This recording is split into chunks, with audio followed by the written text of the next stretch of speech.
Keep my wife's name out your fucking mouth!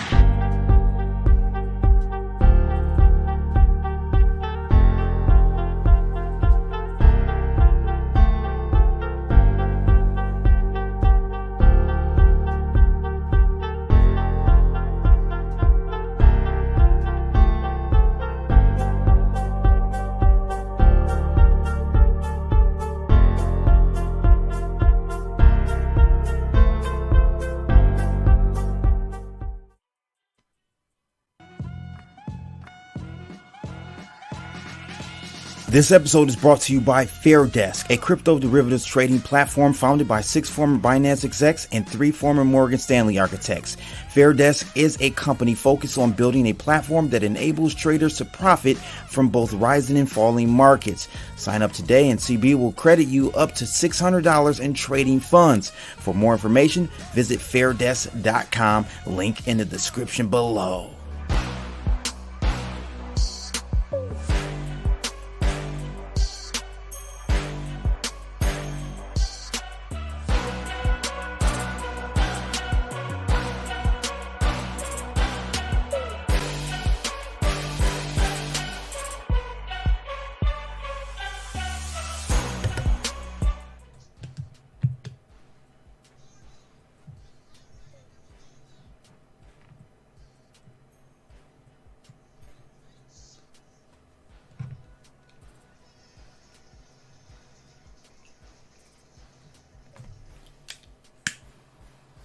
We are doing it live, ladies and gents. Welcome to another episode of My Two Satoshis with yours truly, Crypto Blood. Hope everyone's doing well today. It's a sad day, man. Sad day, and let me just give you the spoiler alert. Let me just give you the disclaimer. If you want to stay with the head in the sand, I suggest you just turn this episode off because we're gonna talk some nitty gritty, some real stuff today, ladies and gentlemen. The state of crypto is in danger. It really is. A number of topics we will discuss today. Of course, the SEC versus LBRY verdict is out. We'll talk about that and read through the results. I want to also talk to you guys about what's going on with something that Arthur Hayes, former CEO of BitMEX, said about CBDCs, because can't say Crypto Blood told you. You know, I gave you this scenario. He breaks it down even more. We'll go through what he feels like CBDs are actually going to do for Bitcoin. You may be surprised, and actually I 100% agree with him. Might disagree slightly with the implementation of how they're going to do it, but we're going to go through that in today's episode. This may be like an hour-long episode, so buckle your belts, tune in, hit those like buttons. We've got Red River in the building. Thanks for tuning in, Red River. Jason Mack is here. Crazy verdict definitely affects XRP decision. Oh man, absolutely. And you know, I said that LBRY was going to lose, and consequently XRP was going to lose. Like it's to me, it's simple, man. It's common sense. You know, like I said, I'm going to tie it all together for you guys for today in this episode. Smack those booties. Yes, get on that stage really quickly before we get started. Please jump on the stage. Smack those booties right off the screen. Please. Please. All right, Mr. B is in the building. Thanks for tuning in, man. We got Sir KJK, more than 2 Satoshis. Happy Monday, everyone. Smack those like booties. That's right. D Fuentes. I'm going to go ahead and give your auntie a couple gunshots. Have her ducking in the car. But all jokes aside, man, it's a sad day. I don't know if you guys saw the interview I did with Anessa Santos. Please go check that interview out. It's on my channel. It's a kick in the session. And she's a blockchain industry attorney, a lawyer. She runs a firm that specifically deals with blockchain. She's concerned. I've been concerned. I just met her, but she's concerned. And if she's concerned, you should be even more concerned. She's in the space. She's got her hands and feet wet and dirty, battling every day, trying to get this boat turned around in regards to the regulatory landscape for cryptocurrencies. And it's just outrageous, man. It's an atrocity. It is draconian. It is 1984. It is all those adjectives, all those bad adjectives, rolled up in one. Jason Mack said, I'm thinking I need to swap old SOL bags for AVAX and Algo. I know I heard you say that in the last stream. Might be a good move, but really, to be honest with you, I'm thinking it, like, most of these coins are doomed, bro. Like, I really don't know how it's going to pan out at this point, to be honest with you. But before we get into the doom and gloom, the fear porn for today, you can possibly still make some money being active with a portion of your portfolio. Can't tell you how much, that's up to you. But Bloodalytics.com is available for you. We did 26% first month, or second month, 21% the first month. We're coming up on month 3, the first quarter of Bloodalytics on November 15th. And on November 15th, we will be increasing the prices of the service. So get in where you fit in right now, because prices will be going up on November 15th. All right. If you guys sign up with Fairdesk using the link in the description of this video, I will give you 50% off that subscription. You have to sign up for the 6 or 12 month subscription though. So check out the link in the description below. Deposit at least $1,000. Hit me up via email or even Telegram and send me your UID number, and I will generate a promo code for you. All right, let's go ahead and take a look. Oh, before I do that, I do want to bring up one thing. One of my viewers, I think last week, asked me what I was smoking. He thought I was smoking a placentia, I should say. I ain't smoking a placenta. That I am not doing, okay, buddy? But I am smoking a placentia. Very good sticks. I'm smoking the Toro right there, the Eduardo 1. This is the first time smoking the Eduardo. The Sexto 1 I typically smoke, and honestly, I like the flavor, but I'm not a fan of a 60 ring gauge cigar. Too big. Makes me feel like a 3-letter word. I don't know. I mean, just not a fan of 60 ring gauge cigars. All right, guys. So 54 is great. 52 even better, but 54, 52 is my range for a ring gauge. This is a great stick, guys. This is a great stick, so check it out if you can. A little bit on the expensive side. I think like $25, $26, something like that. Check it out at your local shop if you're into cigars at all. Yeah, man. Chain Stack DeFi said, yo, bro, what's going on, man? Thanks for tuning in. Yes, sir. KJK is cracking up. Placenta? Nah, not placenta. Placentia. Check it out, guys. Good smoke. Very good smoke. Medium body. If you're not a smoker, then it may be a little too full for you. But it is a medium body stick. Very good. With some coffee or something like that. Jason Mack said, amazing interview. By the way, thank you, Jason. I'm glad you appreciated those gems that Miss Santos dropped on us. I'm having her back.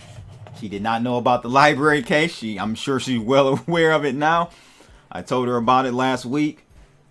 Hopefully she took a look at that. And yeah, I'm gonna have her back on. She didn't know about Reggie Middleton. She's a expert witness in one of the few Coinbase cases, actually. So I'm gonna try to get those two together and get them on for a live stream. That would be amazing, right? Amazing. Red River said, I'm going to miss the blood moon lunar eclipse tonight because of clouds. How about y'all? It happens around 1 a.m. Eastern Standard Time. Yes, 1 a.m. Eastern Standard Time. Let me see if I have that up, actually. Funny you mentioned that, my friend. I don't think I have it up. I thought I did, but clearly I don't. Let me get that up really quickly. So there is a blood moon.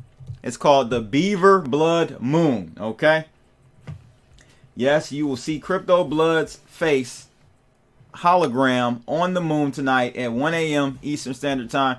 So make sure. Oh, I did have it up. Make sure you guys go over there and get outside and check out Crypto Blood. I'll be on that moon. I don't know how it happened. Had to ask the aliens. You know, hey, they picked me. I don't know why they picked me, ladies and gents, but they did. And I'm honored. And I just, you know, should give my Grammy speech right now.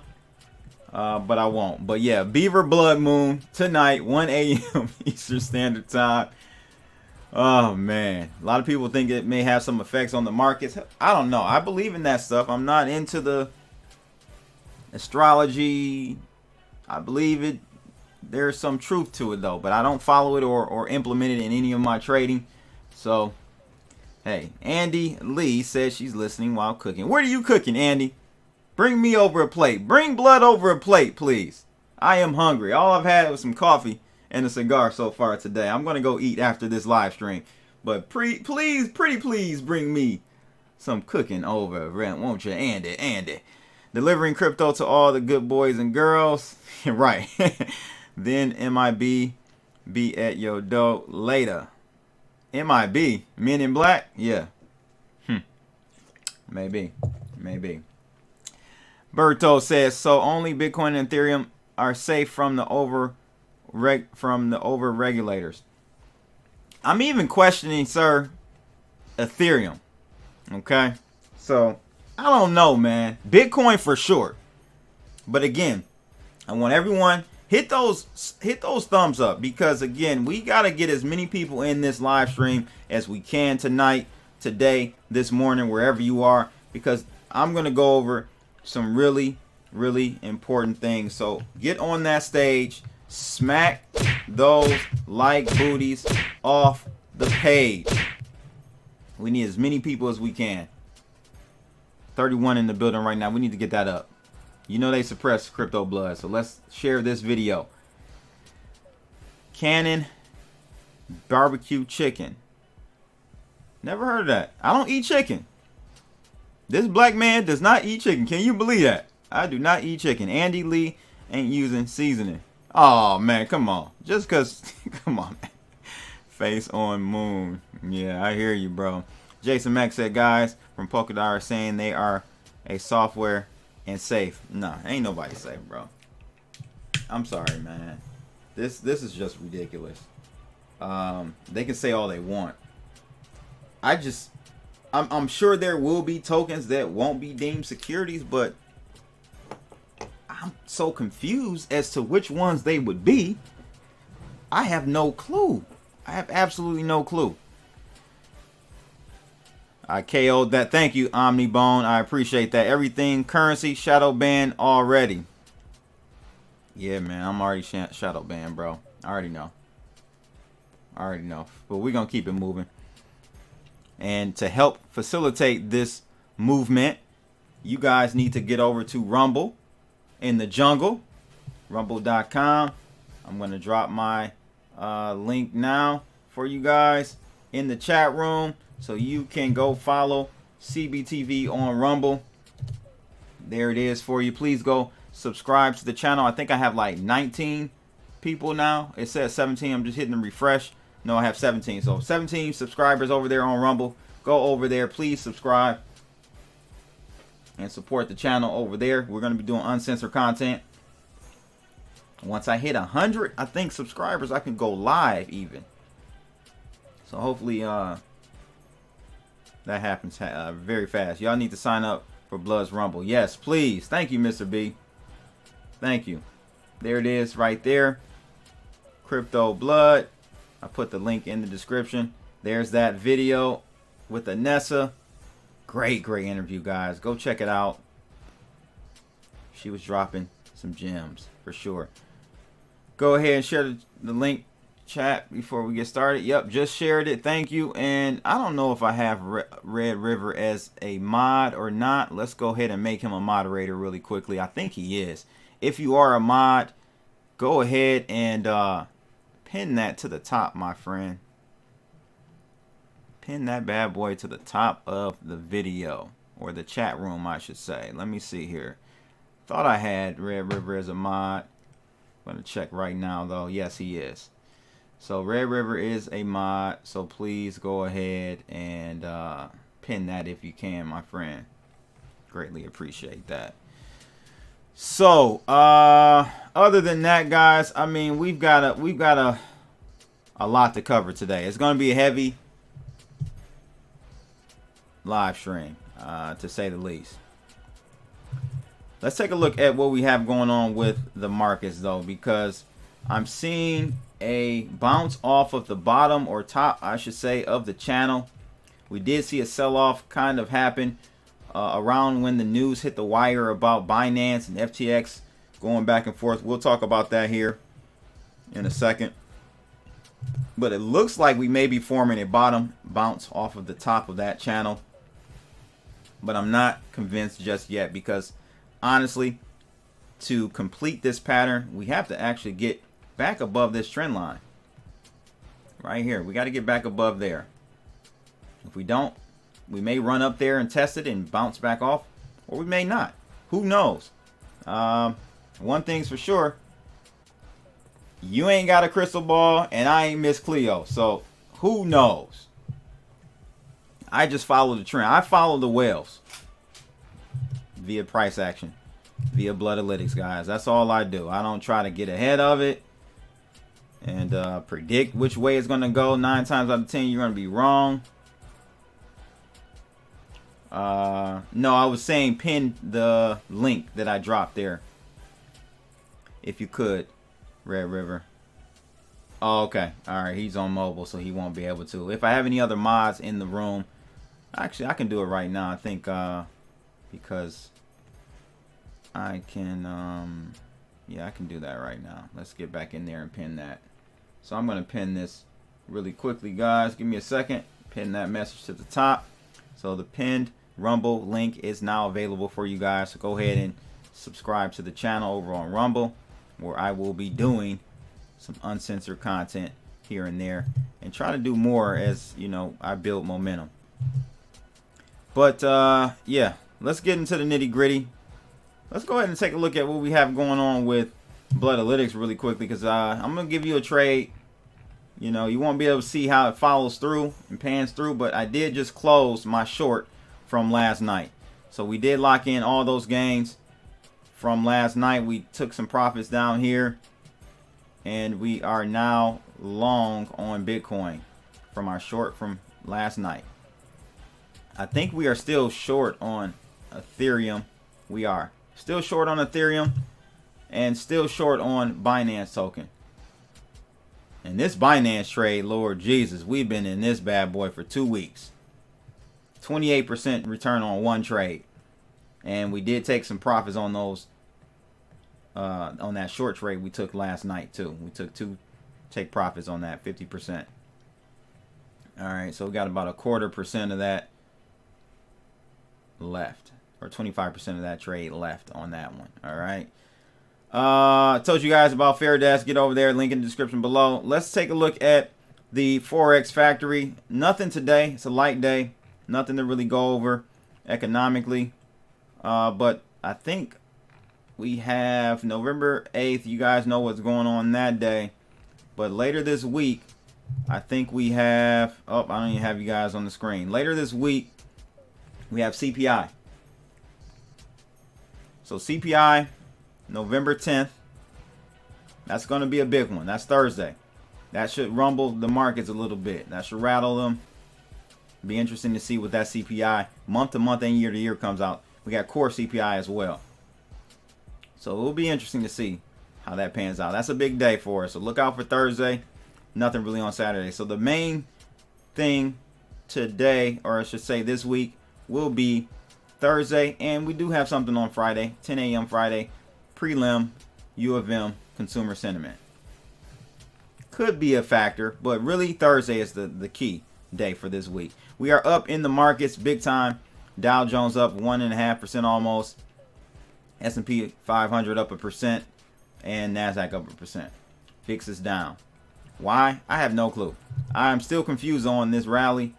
I guess plunge protection. I don't know. I have no clue, man. I have no clue. Dr. Moda said, no Thanksgiving BTC pump. Get out before then. We might. We might. We might have a Thanksgiving pump. Greetings all. Thank you, CryptoCast, for tuning in. Juan de la Cruz is in the building. Dixie is going sideways. If it continues to dip, Bitcoin will go up in the meantime. Agree with you. I agree with you. Definitely, Juan. So that's where we are with things. You know, we may get another short rally. We got to get above that trend line, though, guys. We have to get back above that yellow trend line at roughly 21,350 bucks on Bitcoin. That's on the Bitfinex chart. Okay. Looks like we're forming some base, but it could be a false rally. We're still short. Again, I'm giving you some trades for free here. $1 million worth of game for free here.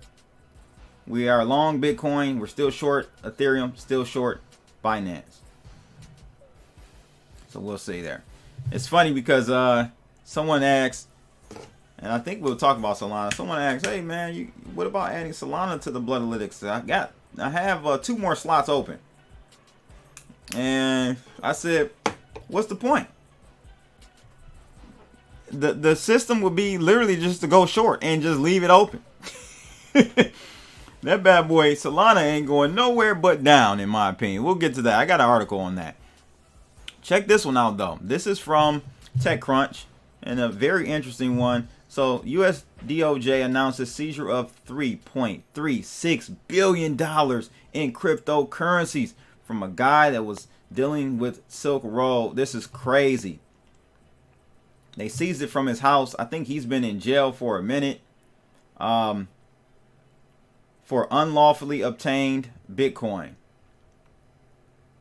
All right. New York District of New York said that James Zong of Gainesville. Why is that from New York? That's interesting.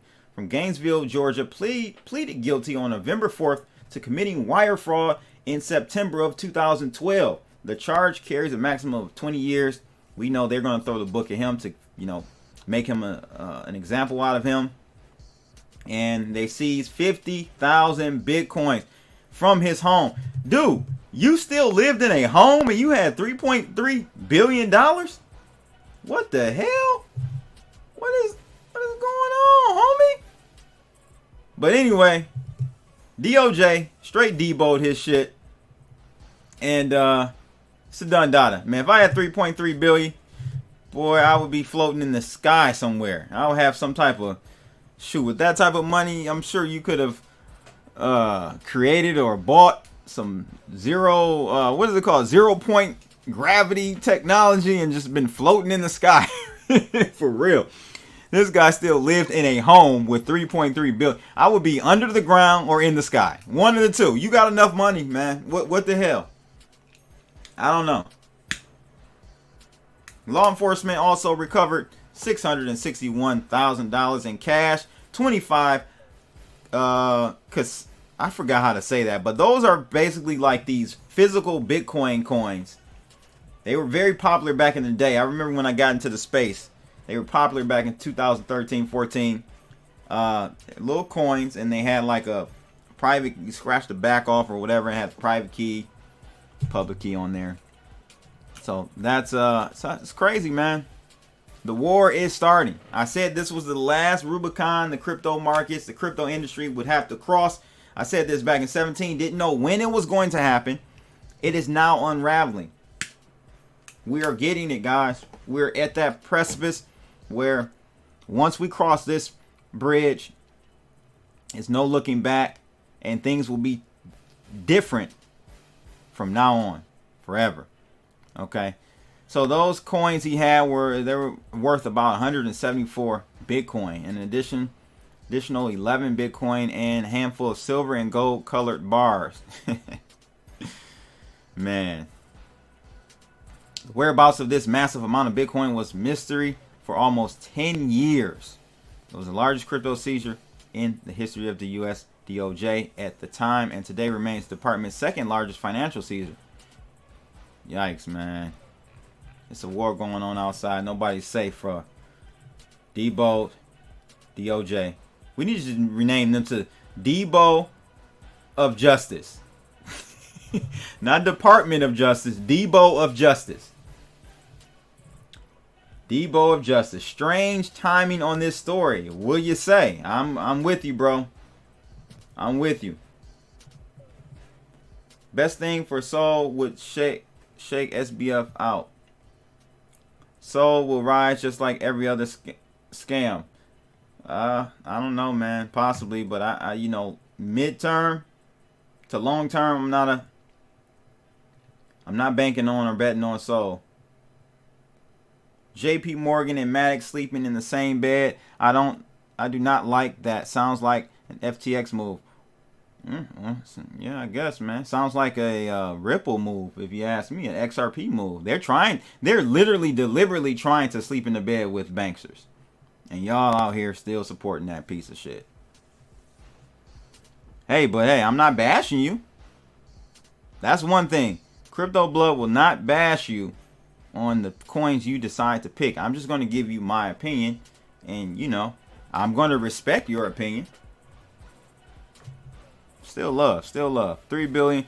I would live like Dr. Doom. I hear you, man. Make myself a C lab. Exactly. Anything with clicks. I don't think the people are going to win the war. No, I don't think so either, bro. Because we're not putting up a fight. They're not, you know, we're not putting up a fight at all. We're just letting Debo come in and just take ours. You know? So, it is what it is. I want to talk about this one. This is a heavy one here. And again, this is going to be a decent size or length. My 2 Satoshis for today, guys. So, please buckle in there. It is going to be a show. All right, I'm going to take my time and get through this. Now, this one is out of Cointelegraph, and it caught my attention primarily because Arthur Hayes. He's he has his own blog. He does some very, very good work and analysis on the crypto markets. I suggest you guys go find his blog. He does some really good work. Okay, so I really suggest you guys go check that out. But anyway, he made a compelling and very interesting and valid point as to what is going to happen with Bitcoin when these CBDCs, primarily the US CBDC, comes out. Okay, everyone's talking about CBDCs and what is going to be and what is not going to be and how it's going to look, and Bitcoin is going to definitely go up after that and all of that, right?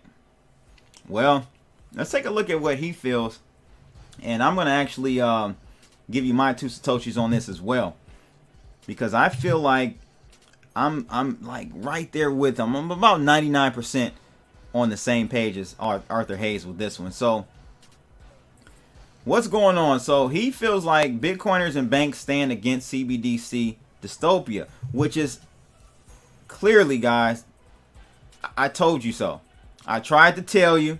CBDCs are not good for banks.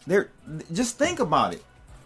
If the US issues a central bank digital currency, it eliminates the need for these banks, especially the regional banks. And I talked about this with Anessa Santos on the interview, guys. Go check it out, because I asked her this question, and I posed this question. I said, wouldn't CBDC here in the United States structurally be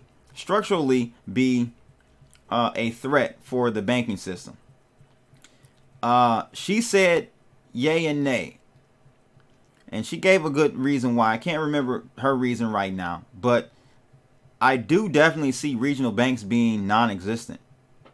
I don't even know if we'll even see credit unions around in the next 10 years because of CBDCs. We'll see. But Hayes definitely says here, guys, that we're on the same page, Bitcoiners and bankers. And ironically enough, I agree. CBDCs are a direct threat to the banking system. We won't need them. CBDCs will most likely be issued by the Treasury Office or Department. Okay? Eliminating a lot of the need for banks. It's programmable money. Okay? May even limit or lessen the need for the Federal Reserve as well. So think about how usually the way we think things are going to play out typically isn't. And I can see this being the actual way it plays out, where banks don't like CBDCs, Bitcoiners and crypto people don't like CBDCs, and the Federal Reserve actually possibly not liking CBDCs. Well, at least all those 400 doctors over there, doctors of economics, right? Econo doctors, they won't like it either, because there'll be no need for them. All their, missed targets and wrong analysis, well, programmable money solves all that. They'll be able to use algorithms, AI, to pretty much predict and forecast how they should slow down, increase, or decrease the supply of money.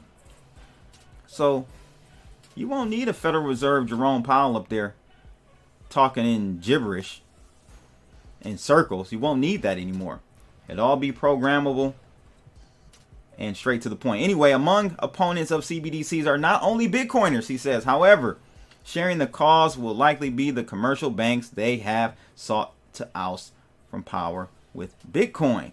Listen to this. He said, I believe, quote unquote, that the apathy of the majority will allow governments to easily take away our physical cash and replace it with CBDCs, ushering in a utopia for them, a dystopia for us, of financial surveillance. He said, quote unquote, but we have an unlikely ally that I believe will impede the government's ability to implement the most effective CBDC architecture for controlling the general populace.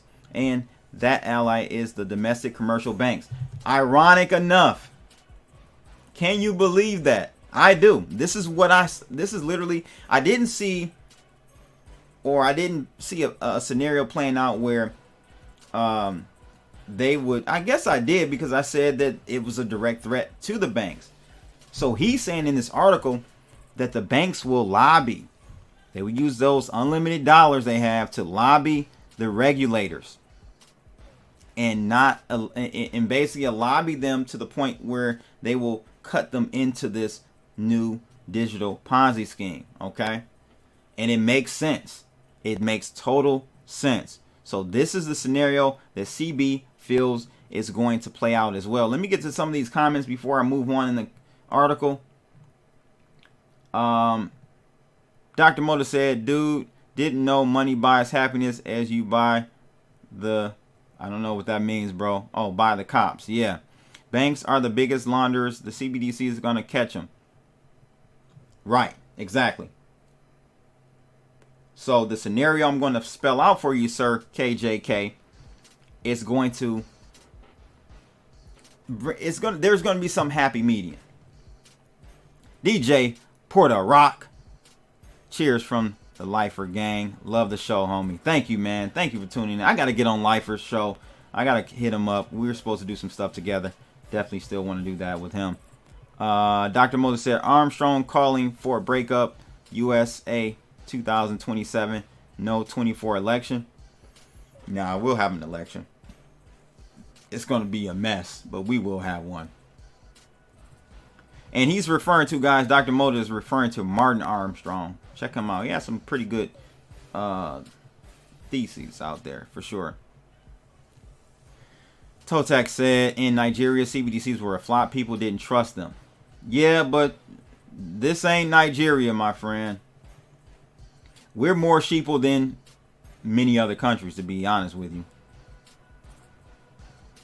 Yeah, we definitely are worse off, believe it or not. Juan said, CBDCs will, with CBDCs, people be able to take out loans using Bitcoin? How will the interest work? No, I don't think so. Nick said silver over CBDC.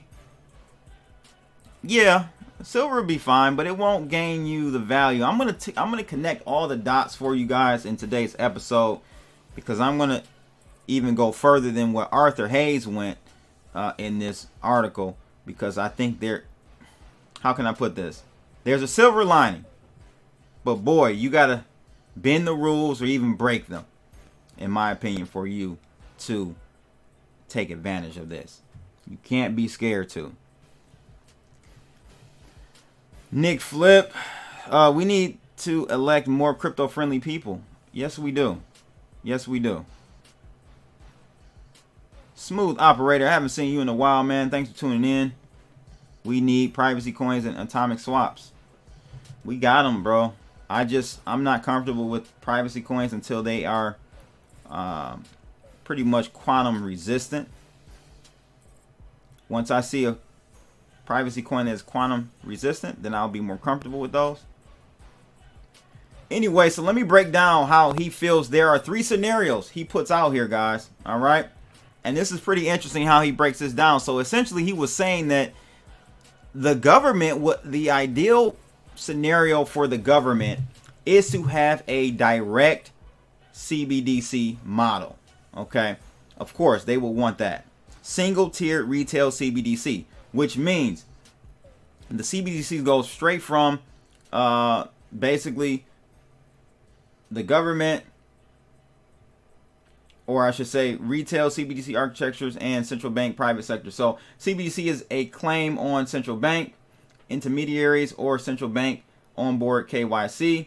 Central bank handles retail payments. So this is the situation or scenario that the banks would love. Of course, this is the ideal scenario for them.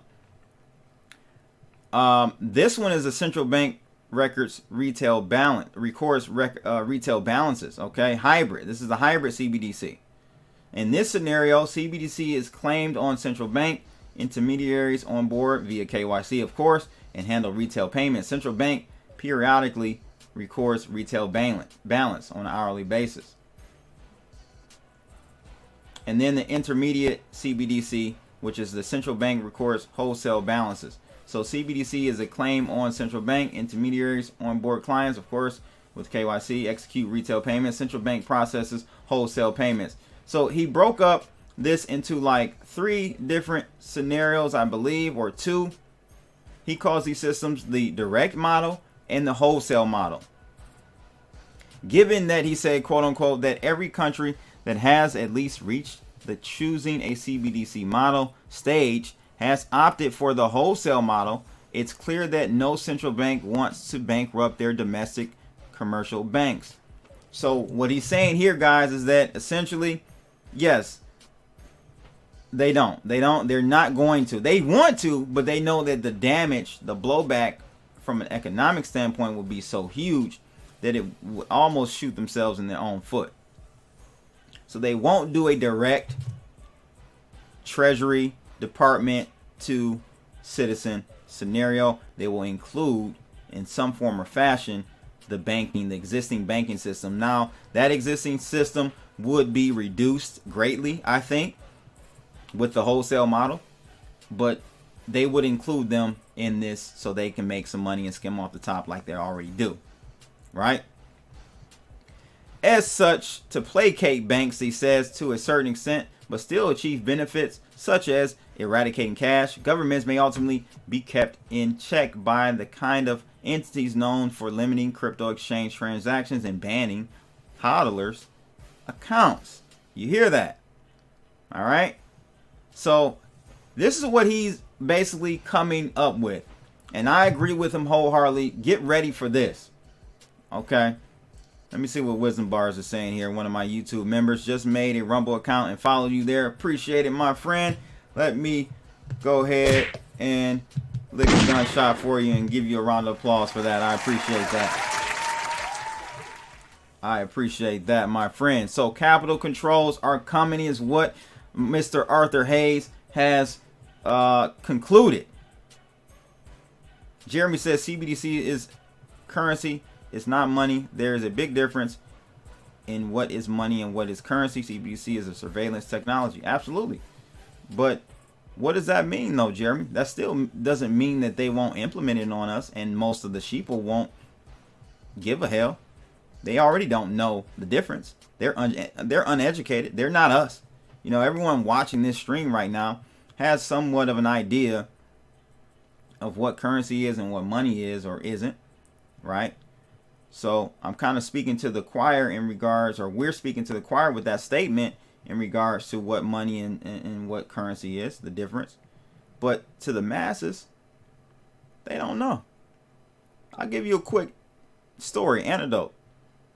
I was at the mall this weekend, and the lady asked me for my email address. I said, holla at cryptoblood.io. She types it in on her little device, and she says, I can't find your account. And she started to spell back what I sent her, or, told her. She spelled crypto with an I. And she was a young person, ladies and gentlemen. If you don't know how to spell crypto and you're in your 20s, that lets me know where we are. People are still not aware of what's going on in this space, guys. Just because you are doesn't mean they are. And I would say about 80% of the population still don't know anything about cryptocurrencies, guys. So we're well behind. We didn't get to that critical mass amount that we needed to before these governments start implementing these CBDCs. So I think we're behind. I think we're losing right now. Anything for Clip said, the sheeple will sheep the CBDC. Absolutely. And I'm gonna give you an example. I've said this is how they're gonna bait you when they roll out their, I don't think it will be a CBDC. I told you in a stream last week that the CBDC, in my opinion, will just be USDC, the stable coin issued by Circle and Coinbase. That I feel is going to be the de facto, and this is what Brian Armstrong, the CEO of Coinbase, said as well. I said this well before he made this public on his earnings call last week. CBDCs, the USDC will be the de facto CBDC in the United States. What they might do is do an airdrop to you. Sign up, get your CBDC wallet today, and when you register, we'll airdrop you $50, $100, whatever it is, something small, not too much, because you want to keep the perception of the value of money. So they'll do that, and guess what? Everyone will be running down to wherever, or running to that website, downloading the app, just like they did with the Chivo wallet in Brazil. And where is that? Brazil, or not Brazil? Where was the Chivo? In Ecuador, El Salvador. El Salvador. Be a similar scenario, I believe, where they'll airdrop these USDCs to you, and that will just hook, line, and sink all those sheeple easily. That's it. That's a layup. That's a layup. Jeremy said, downright blood, the sheeple will beg for the CBDC as it will be given in the form. There you go, bro. You're spot on. You're spot on. Will take forever to recall paper worldwide. CBDCs will fail. No, they won't. Not at all. Omnibone, think about this. And this happened to me 7 years ago. I was in San Francisco 6 years ago. And back then, I was a cash and carry type of brother. Before the pandemic, CB had some fiat in his pocket. I had some wham, ladies and gentlemen. I had some walk around money in my pocket. Before the pandemic, I always had me some wham, all right? I go into a coffee shop because I need my coffee. I had my cigar, walking down Market Street in San Francisco. Got my cigar, need my coffee. Walk into a place, go up to the register, pull out some wham. And lady tells me, sorry, sir, we don't accept bills. I said, Shreggy? I had never heard that in my life. Now, granted, I'm on the West Coast. I'm in the tech, Silicon Valley area. I'm in the blue state. They don't care shit about your constitution. And I couldn't believe it. I could not believe they would not take legal tender. From my understanding, by law, you have to accept physical legal tender bills. That was back then. That was 5, 6, 7 years ago. Now, today, I see it all over the place. I see it in Florida. I see it in, don't see it so much here in Michigan yet. I see it all over the place. Chicago, Florida. I mean, I've been all over. And many places do not accept legal tender. Do you see it happening in front of your eyes, ladies and gentlemen? Wake up, please. So, yeah, they may not recall it, but hell, if no one accepts it at a retail shop, Omnibone, and you can't pay cash online, then do they have to recall it? I think you know the answer to that one. The Crypto Clan said USDC is the option they choose. Agreed. Todd said, I think so too, especially since the US used USDC to skirt sanctions when they sent it to Venezuela. There you go, bro. So, step number 1. This is why you come to Crypto Blood CBTV, to get the real and get the objective analysis, guys. I'm going to give it to you real. I'm going to give it to you raw. Pause. They are going to, this is why they put the clamp down on Tornado Cash, set the precedent. Okay, so that means that, hey, they'll be able to go to Tornado Cash, the U.S. government, if they wanted to. They can use whatever anonymous routes to get to Tornado Cash, mix their cash, and do whatever they want to do with it, right? So they'll have access to tumblers and mixers, but you as a U.S. citizen, it will be illegal for you to use. Telling you guys, CBF versus CZ, you think Solana at risk if FTT token implodes? Haven't connected those dots yet, my friend. Haven't connected those dots. But we will be talking about CBF and CZ FTX issue or drama going on. Just for the record, Seba said most young people can't spell. That's a damn shame. You're right. That's a damn shame, my friend. That is a shame. S. Doyle, that's what China did a couple years ago, and it had to be spent within a period of time. You're spot on, S. Doyle. You are spot on. You are a researched man. I do agree with you, and I do remember that. I covered when they released the beta for the digital yuan. They had as you stated, a expiration date. You had to spend it before then. Maybe they implement something like that here. But for sure, they're going to implement an airdrop. USDC is not Treasury or Fed control. USDC is equals gift cards. Yeah, man. This is crazy. This morning, Local asked me on Facebook if I had Messenger. No. Gave her my Proton mail. There you go. She didn't even know. Yeah, I know, man. It's crazy. It's crazy. Blood, you should put that one you did with Rice last week. Yes, I'm going to put that up on Rumble tomorrow, my friend. Or later tonight. Jeremy said, I used to have bands of cash in my pocket. Yeah. The Bay Area. Yeah, man. The Bay Area. To get the CBDC popping, they will do what they do with large bills. You're going to go to the register and they're going to be like CBDC only. Absolutely. Exactly. CBDC will be like, yep, the jab. It'll be forced on people and they'll comply. Absolutely. Calvin 3X is in the building. Give a round of applause. Calvin, another premium YouTube member. Thank you for your support, my friend. Mr. B said, good to know you think about the Atlantic Kingdom.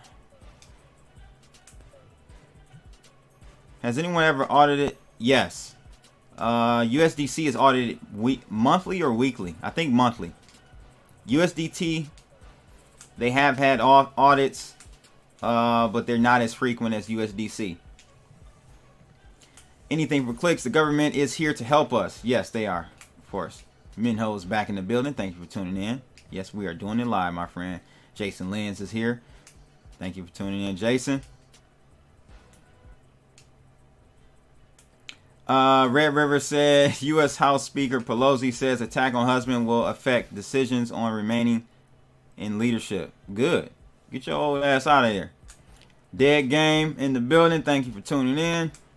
Juan said it is part of the government plan to keep our kids dumb. School system is a joke in NYC and here in the in Michigan too, my friend. You ain't the only one. All right, so it's poor in all states, red or blue. Can't even jab at the blues on that one. Not a good educational system. So let's get back to this though. Capital controls are coming. He said here, Bitcoin as a safe haven still available for those already opposed to any form of zero cash economy. But this is the operative part here. Not for long. Buying Bitcoin will become increasingly difficult or perhaps outright impossible once CBDCs are implemented. Now that's the dagger. That's the dagger, ladies and gentlemen. I'm just going to drop the flex bomb on that one. I'm going to run that back. Let me run that back. Bitcoin as a safe haven will still be available for those already opposed to any form of zero cash economy, but not for long. Buying Bitcoin will become increasingly difficult or perhaps outright impossible once CBDCs are implemented. Drop another flex bomb on that one. I'm sorry, guys. That's it. I see it happening. That's exactly what's going to happen. You know, you say you want your $1 million Bitcoin. That's how it happens. Bitcoin may hit $1 million, but guess what? Your ass won't be able to get any. Or it'll be very, very difficult. Think about that. Bitcoin at $1 million looks like that scenario right there, where you will not even have, as a U.S. citizen, be very difficult to get any. It may be very difficult to get any.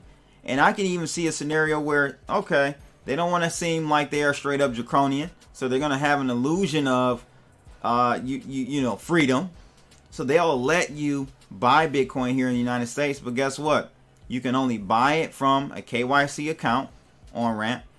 And I can see a scenario where they don't even allow you to move it off of these designated exchanges or banks that participate in issue or allow you to buy and sell Bitcoin.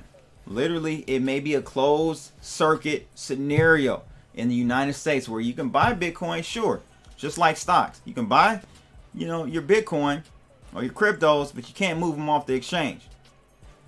So they have full control over when they want to seize your account, tax or whatever, right? That's what will happen. I'm trying to tell you guys. Crypto Damas is speaking right now. This is not Crypto Blood. This is Crypto Damas ushering in the power from the Beaver Blood Moon tonight at 1 a.m. Eastern Standard Time. Bitcoin may hit 1 million, but at the same time, what will 1 million actually buy due to the currency debasement? That is also a factor. That's why it's important to get it now before that insane price. Yes, get it now and get it into your own custodial accounts or /wallets. Get them into your own hands now. Store some Bitcoin now. Don't ever touch it. Not ever, but don't touch it for some years. Stash some in your own possession. It seems governments are trying to attack the bridges and instead they be the bridge. That's exactly what's going to happen, guys. So I'm just giving you guys a scenario. This is what Crypto Blood feels is going to happen. Maybe this video will be famous one day, or maybe not. I don't really care. I'm letting you guys, all 77 of you, know how I think it's going to play out. So Bitcoin, yeah, be around.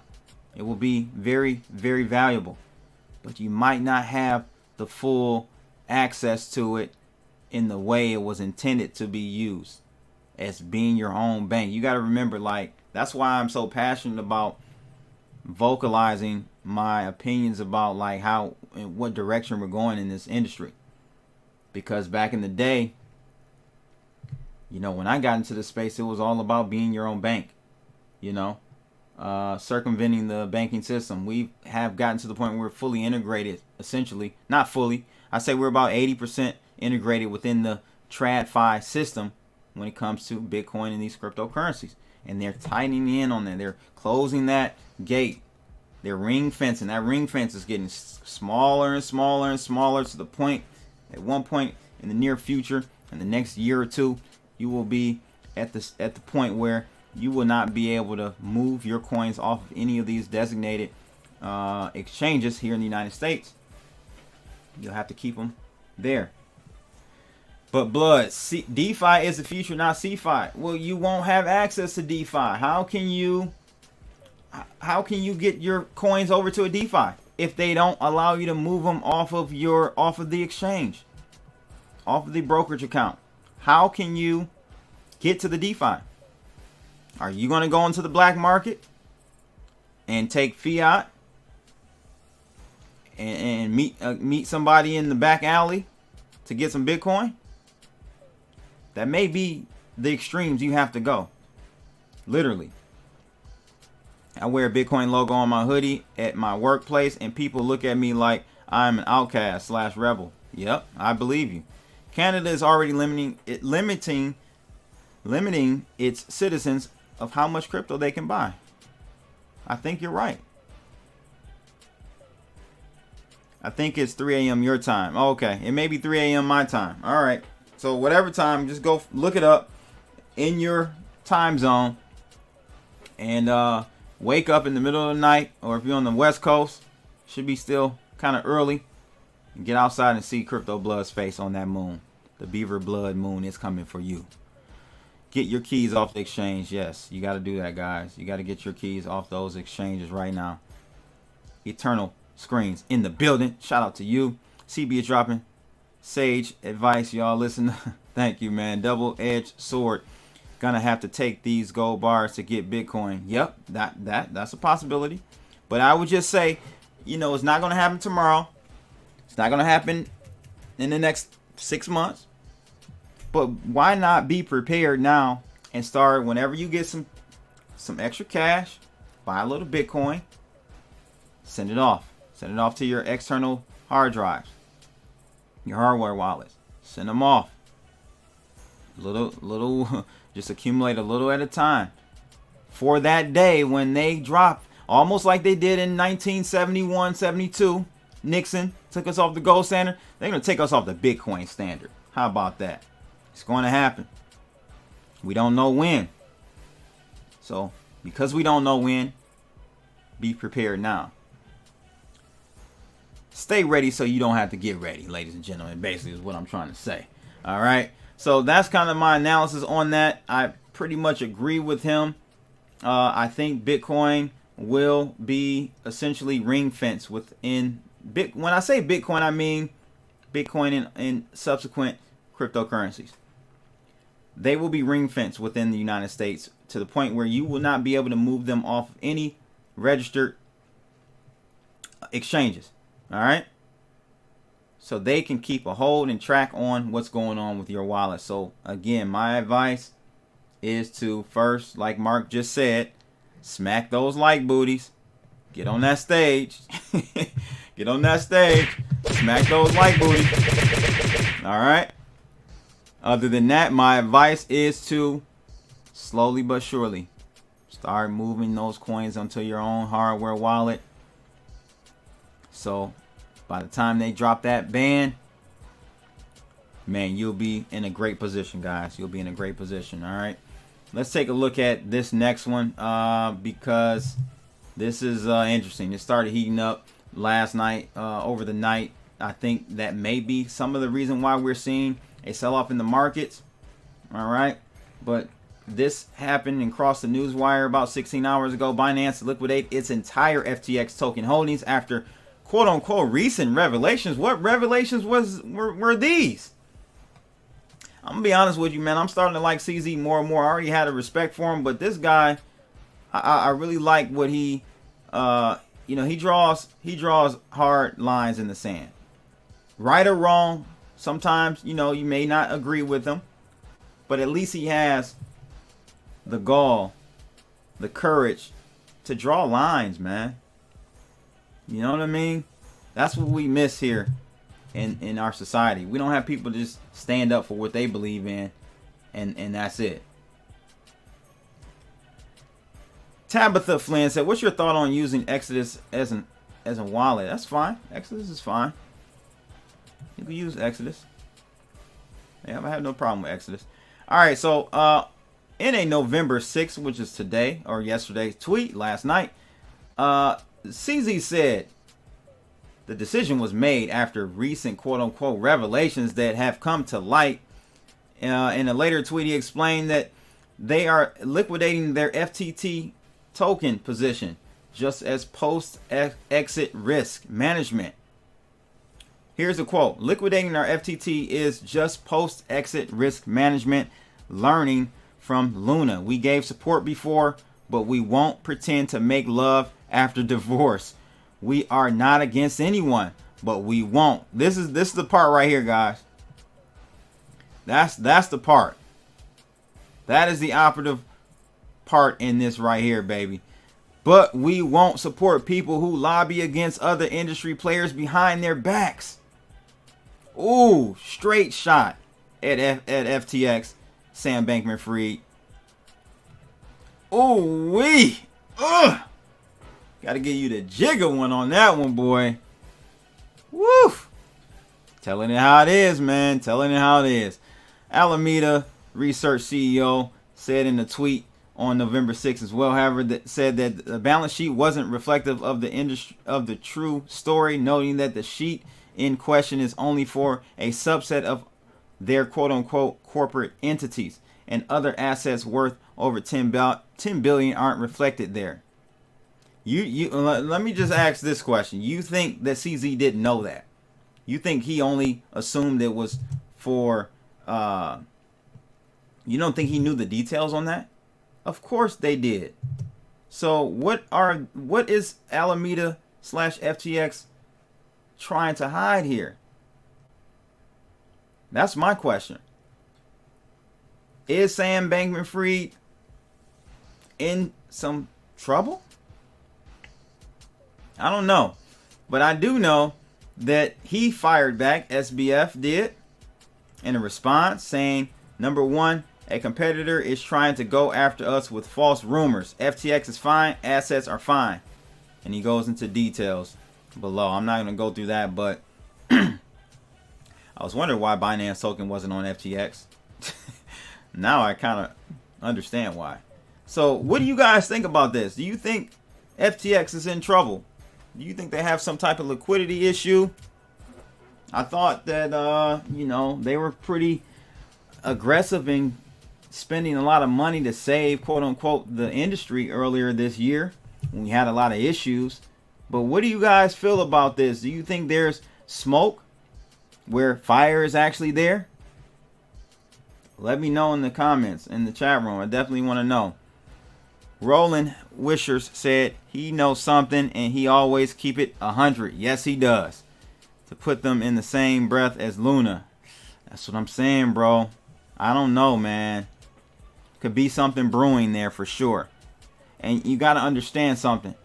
Nowadays, the crypto markets are intertwined with TradFi, traditional finance. So don't let some type of event occur in the TradFi sector that could accelerate whatever positions or whatnot that FTX may have. I know they probably have different lines of credits and loans and all this stuff. Who knows, man? Who knows? But better safe than sorry. At least that's what Binance is feeling. And man, that if FTX has some issues and that comes out, that will be there's your 10K Bitcoin right there.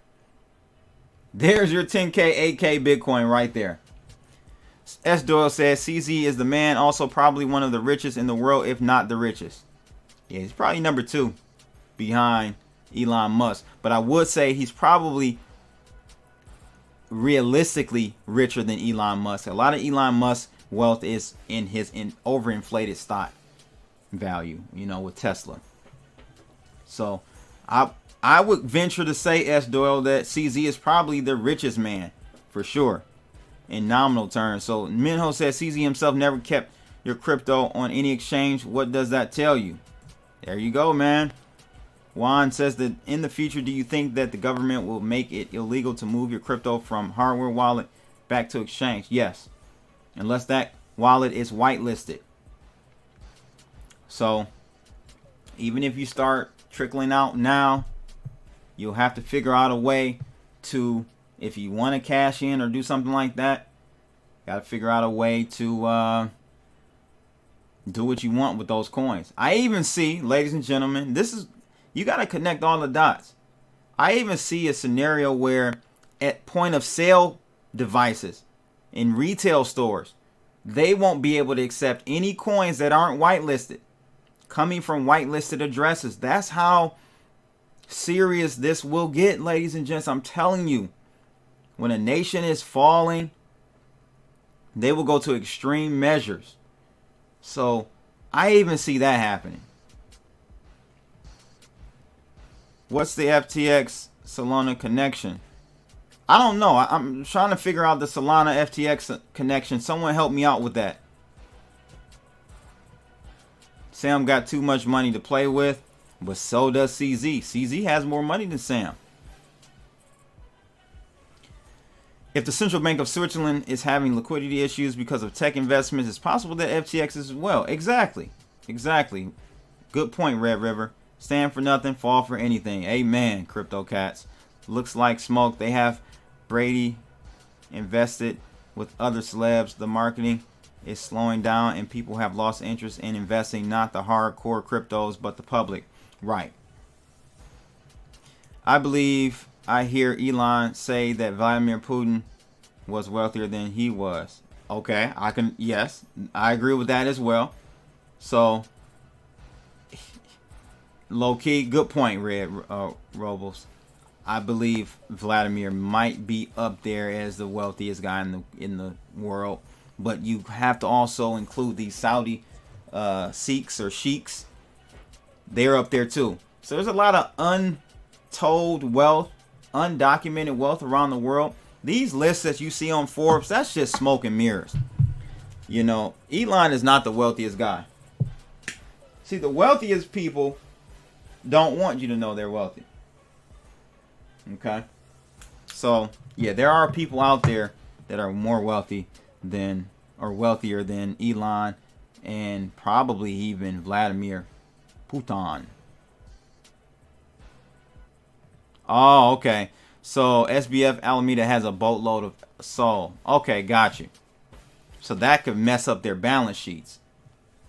And I think Solana is going further down. Voice of Crypto, another YouTube premium member, said, did you hear that the SEC is handling subpoenas to Hex Pulse Chain YouTubers for info? Richard is on the radar now. Damn, I did not hear that. Oh, handing subpoenas. No, I did not know that. I did not know that. I'm telling you guys, the war is on.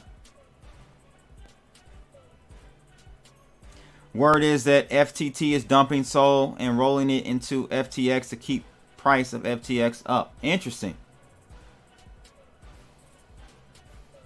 Interesting.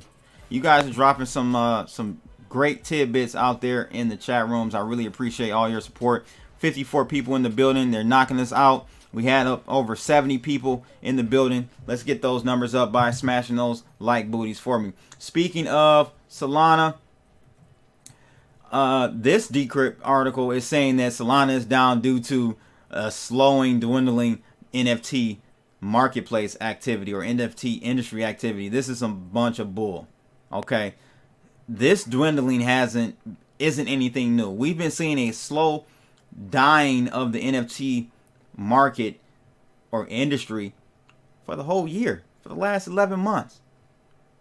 So why would, as of today, you know, that be the cause for Solana's price to dump? So I'm gonna tell you why Solana's price is dumping right now, at least. To me, it's because it's a buy the rumor, sell the news scenario. Solana just wrapped up their, I believe, what do they call it? They just had some type of event or conference or something. I don't know what it was called and when it was, but if I can find it in this article. So Solana's breakpoint event wrapped up. So too has the token bullish price. So I think they had some type of event, conference or something they held, and it was probably like a buy the rumor, sell the news type of event as to why we're seeing it plummet 12% in the last 24 hours. But again, it could be that, or it could be FTX Alameda selling, as one person alluded to in the comments in the chat room. That could be a possibility as well. So who knows? Brent asks, what do you think of Kevin O'Leary thoughts on green mined Bitcoin? Feel like that will align with the climate control agenda? Nah, that's a stretch. I don't think that's going to have any validity, Brent, to be honest with you. I wouldn't follow that narrative. I wouldn't follow that narrative at all. Rumor is SBF has like... What? Oh my God. Are you serious? 74% of Solana? Wow. I hear the same. I heard like 90%. Wow. That is crazy. So they're coming after Hex influencers. Oh man. I'm trying to tell you guys, the war is on. Okay, the war is on. And this environment will change forever. So just be prepared. Speaking of, and we're getting towards the end here, we're going to start talking about the main topic for today, ladies and gentlemen, which is SEC versus LBRY verdict out now. The day I dreaded, but the day I knew would come. Yeah, it's here, guys. SEC versus LBRY verdict is in, and this one out of you today. I like how they titled this: Ripple Ally loses against SEC. Now, you guys know I've been saying for the longest that Ripple, the LBRY versus SEC case, is a direct correlation to what's going to happen to Ripple versus SEC. And I heard people say SEC, Ripple is nothing like LBRY and it has nothing to do with it. What are you talking about, CB? It most certainly does. Because to be honest with you, a lot of what they're alleging LBRY did or didn't do, XRP did even worse. So if they're getting a guilty verdict, saying they as in LBRY, why the hell wouldn't that bleed over into the SEC versus Ripple case? Like, come on, guys. Let's use some common sense here. So, accordingly, statements from the subset of... listen to this part. LBRY claimed that the LBC token had utility, or was a utility, arguing that some buyers intended to use the token instead of holding it as an investment. But the judge rejected this argument, saying nothing in the case law suggests that the token with both consumptive and speculative uses cannot be sold as an investment contract. Accordingly, statements from the subset of LBC holders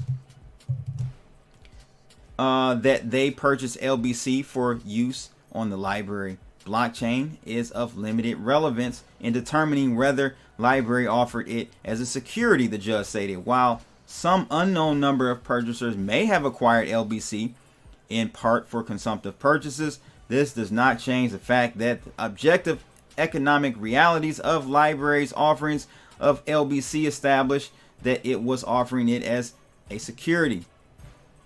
So they were essentially saying, and we're going to go through the actual case, the document here. They're essentially saying if anyone was holding the coin in anticipation of a value increase then it's a security. Well, that's every damn coin in the game. That's every coin. Who in this room has a coin that they just have because they just have it? None. Let's be honest. No one. Everyone is looking for every position they hold to increase in value. So, I saw some comments, and we'll look at them. I highlighted some from the actual document that LBRY posted on Odyssey, which is like the new version of LBRY after it got shut down. They had to go to Odyssey. Some of the comments were like, well, I guess Pokemon cards are securities because a lot of people hold on to them, hoping that their rare ones are of more value in the future. NFTs. I told you guys NFTs are going to be next. They're going to target NFTs. They're coming for each and every stash because they want everyone to line up under their regime. It's sad. So I don't know what the actual implications of this verdict, what it means, but guess what? I tried to tell y'all. Let's look at the SEC actual document here out of the District of New Hampshire. And this is where it was going on. So LBRY posted this on Odyssey earlier today. Shout out to my man 10 Pound for dropping this in the Bloodalytics trading room. This is crazy, guys. Let me just take a drink of water real quick before we look into this. This is absolutely crazy. Make sure you guys hit that like button as we go through this.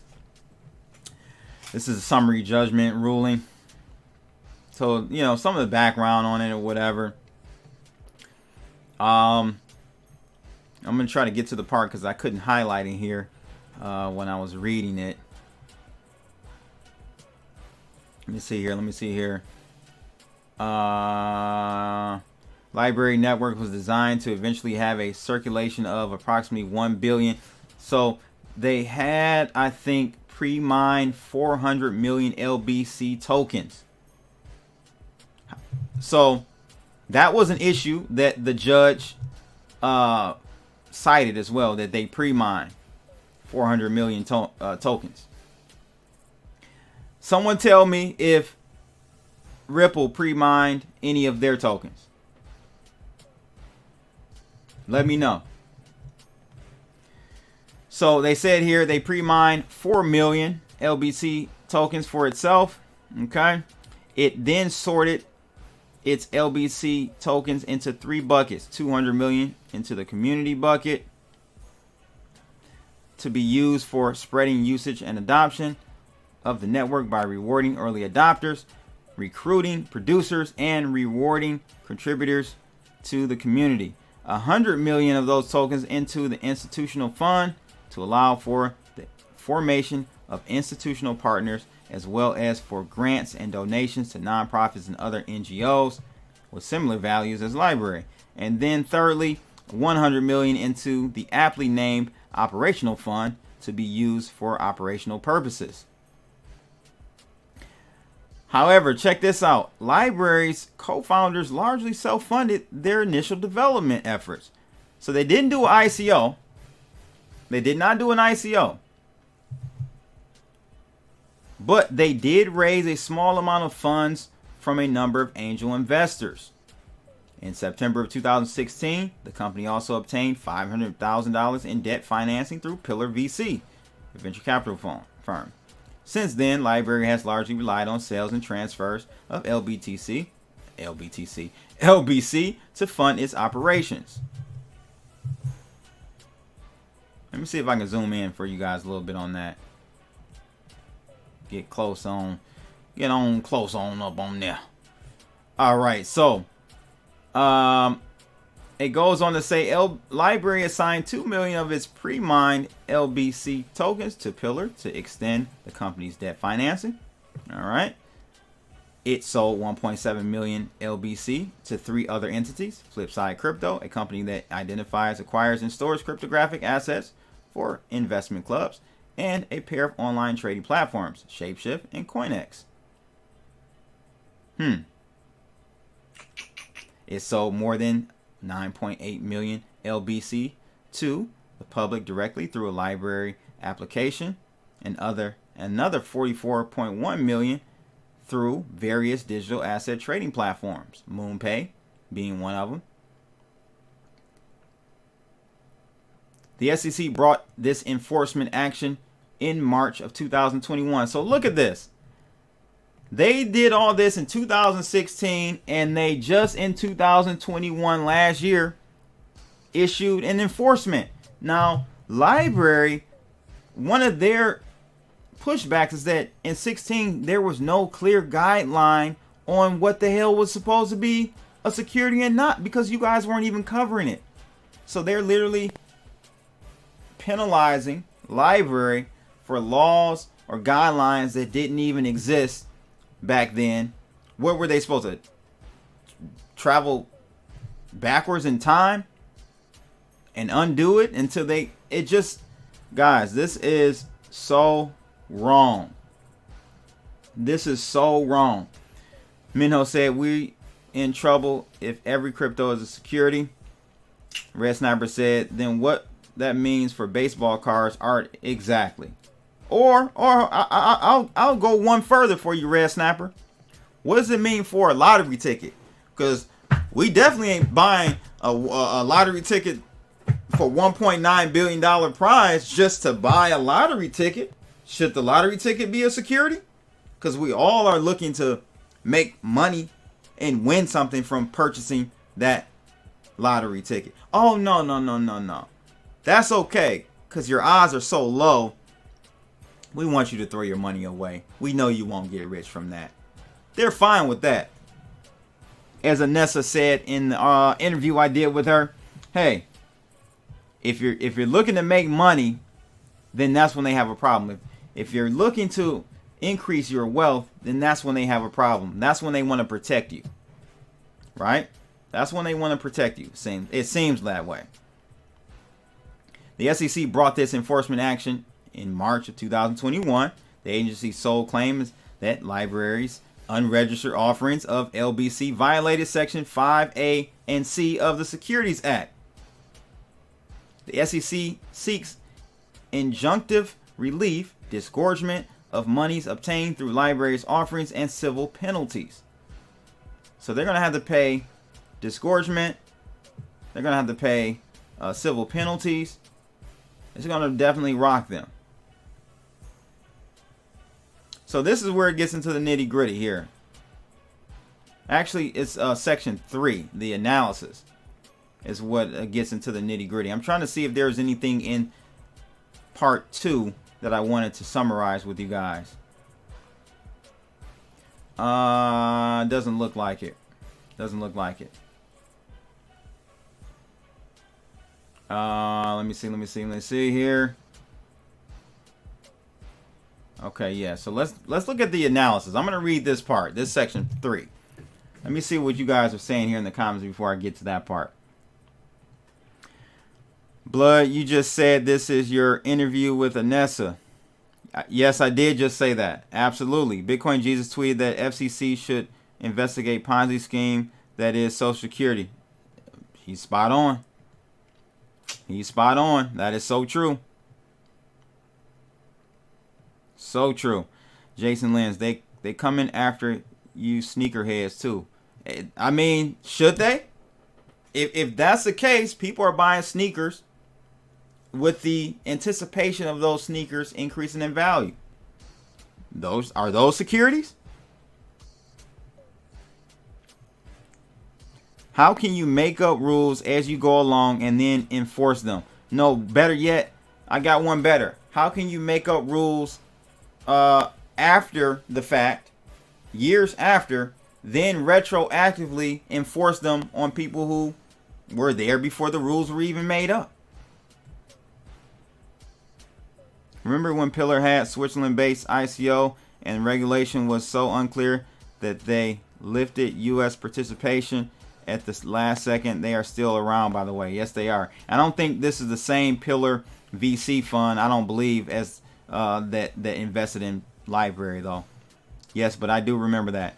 And Red River, do you recall? I called out Mr. Siegel, the founder of Pillar, back then. I told people to get out. And shortly after that, well, I told people I was getting out. I didn't tell people to get out. I told people I was getting out. Shortly after that, plummeted. The more I get into the space, the more conservative I get. Sell moon bags for Bitcoin. Yeah, you might be right, bro. They have no problem when people use credit cards for cash advance in casinos, but when you try to buy Bitcoin with credit cards, it's a big no-no. Hey, man, you're spot on that one. You're spot on that. So let's take a look quickly at this analysis. We've been going for an hour and 27 minutes now. David Siegel, trust me, I remember. All right. So as you guys can see, your analysis to establish a prima facie violation, don't know what that really means, of Section 5 of the Securities Act, the SEC must prove that LBRY offered or sold securities in interstate commerce without filing a registration statement. LBRY does not challenge the SEC's contention that it offered and sold LBC in interstate commerce without registering its offerings with the SEC, nor does it argue that its past offerings fall within exemption to the registration requirement. Thus, the only issue or contention here is finding that LBRY violated Section 5, which is LBRY's claim that it did not offer LBC as a security, and its argument that it was not given fair notice that it needed to register. And it wasn't. You can't give fair notice when they did it before there was even a notice to be placed. This is crazy. So then it goes through a couple of definitions and stuff. Goes through how we test, all that, right? How the how we test works. There, 3-pillar tests for that. All right, we're not gonna go through that. You guys know about that. Then it talks about LBRY's representations to potential purchasers. So they said that LBRY at one very small point in its lifetime did suggest or kind of lead on that buying these tokens, these like LBC tokens, would potentially go up in value in the future. So has Ripple ever done that? I'm gonna answer that question for you. Yes, they have done this in the past. 2016, 17, more so I think 16. They did this. This is why I'm telling you guys, like SEC versus Ripple, ain't no way in hell they're gonna win. No way in hell. The SEC identifies multiple statements by LBRY that claims they led potential investors to reasonably expect that LBC would grow in value as the company continued to oversee the development of the LBRY network. LBRY minimizes the significance of these statements and points to its many disclaimers that it did not intend for LBC to be purchased as an investment. So even though they had disclaimers, ladies and gentlemen, it doesn't matter. But the SEC is correct. LBRY has at key moments. What are key moments? And despite its protestinations, been acutely aware of LBC's potential value as an investment, and it made sure potential investors were too. All right, so they're saying that they made subtle or direct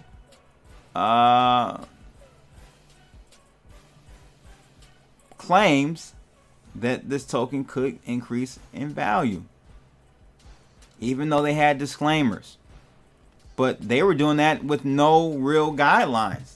So they were just doing that just to try to cover their tracks. It's crazy, man. So this is where the SEC really got mad. Because you got to remember, back in 2016, LBC's market cap was only about 140 million. Okay. Despite the network's relative infancy and limited usability. By the following month, LBC's market capitalization had ballooned to 1.2 billion. In response, LBRY issued a blog post reflecting on LBC's skyrocketing value. LBRY captioned the post, 1.2 billion market cap, and we don't care. So they've said, this is crazy, ladies and gentlemen. They put a post. They didn't put a post out saying we're at 1.2 billion. We did a 10x in a month. Come buy some tokens. They said $1.2 billion market cap, and we don't care. Basically alluding to the fact that they don't care about the market cap. It's not about price. Yet still, they're hit with basically telling people that this coin could and would or did go up in value.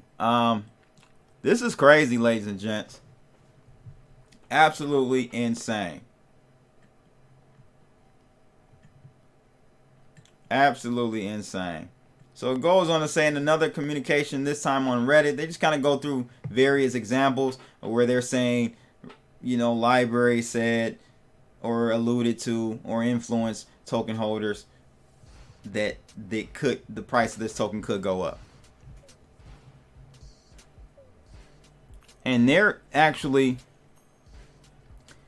citing what users are saying. So they're using users' opinions and comments against LBRY, which LBRY has no control over. They're using users' comments on the determination on whether or not it's a security. It's insane. Absolutely insane. Let me get to some of these comments before I wrap up here.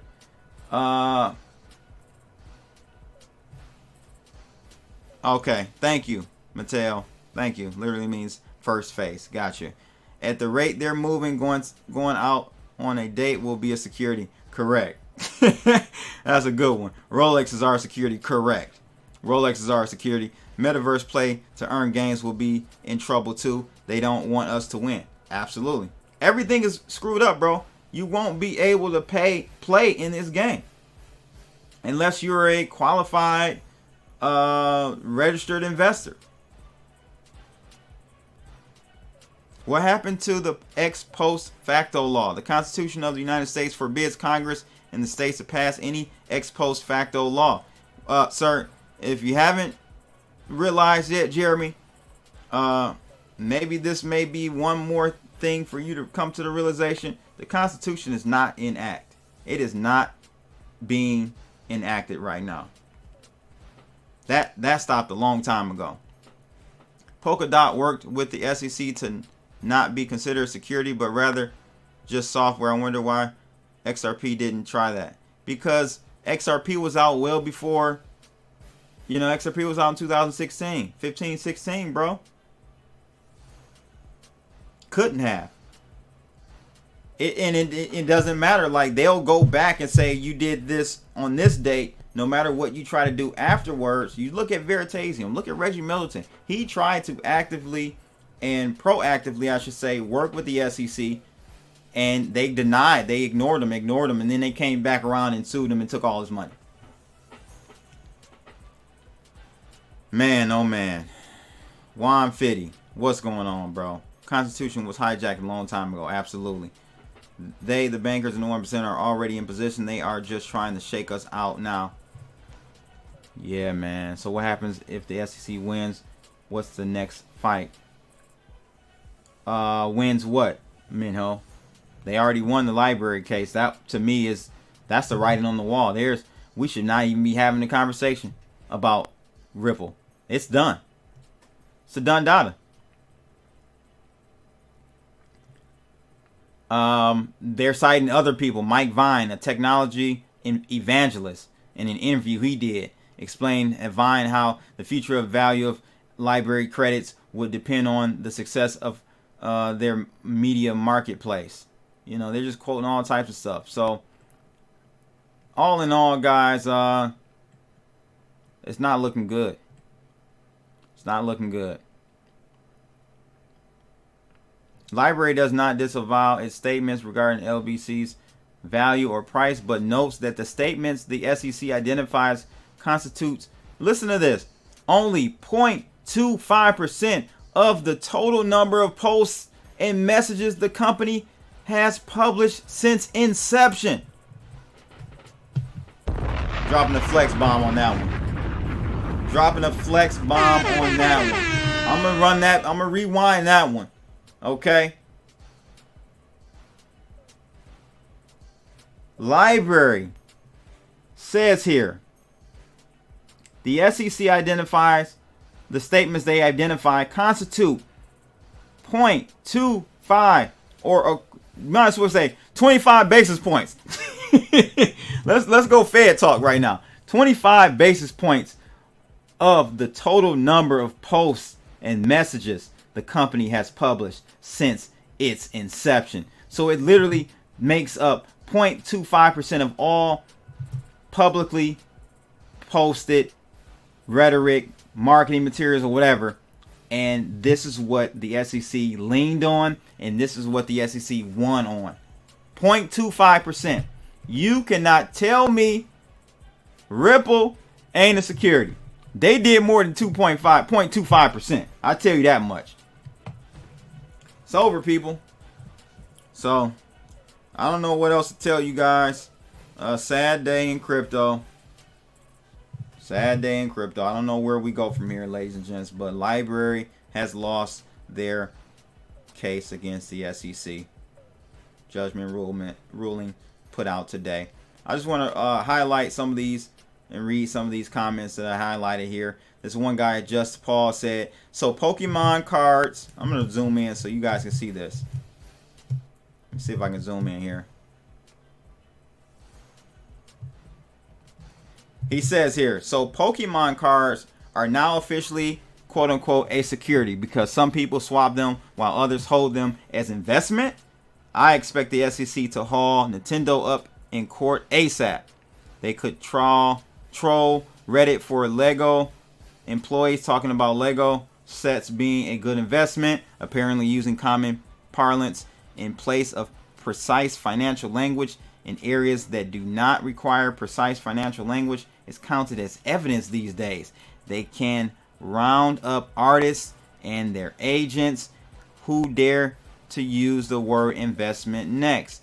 Pictures are securities too, extending this lack of logic of people not in the financial sector using trigger words. If I sell an NFT backing the output of a simple random number generator, am I issuing securities? Or is there just a market or not for that kind of thing? Like there is a market for anything else, like potatoes, for example. This ruling is so backwards. The token is the asset, and since the blockchain can be used by anybody, it can't be a security at all. Boom. Here's another one. Does this in any way stop the internal? I like this one. Does this in any way stop the internal usage? He's asking this question. Or will it only affect most jurisdictions and on-ramps? As long as the platform survives, it will get stronger with time, even with this setback. And this guy's response, what do you mean by internal usage? You still have the LBC token, don't you? Nobody can take it away from you. The system keeps working as intended as long as the blockchain servers keep running. And you can even set up your own. LBRY is a free software. It can keep running indefinitely, just like Linux computers keep running forever as long as there's electricity. There you go, man. I mean, what do you guys feel? Where do we go from here? Love to know. If you're watching this not live, we're now an hour and 41 minutes in. Leave your comments in the section below on where do you think we go from here? What does this mean for Ripple? That's what I want to know. You know, I'm speaking objectively here. This is not my feelings on Ripple as a company, or I should say, yeah, Ripple as a company and how they're trying to align with bankers or nothing like that. I don't care anything about that in this instance. I'm strictly asking, with a loss by LBRY, what does this do for the SEC versus Ripple case? In your opinion, leave those comments in the section below. I'll do a poll later today. Woo! 66 people in the building. Make sure you jump up there on that stage for a brother. slap those like booties for me, please. Man, I'm done. I'm tired. It's your boy Crypto Blood. That's my 2 Satoshis. Make sure you guys like, share, and subscribe, and click that bell to receive more videos like this. I'm out of here. Holla!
Fuck it!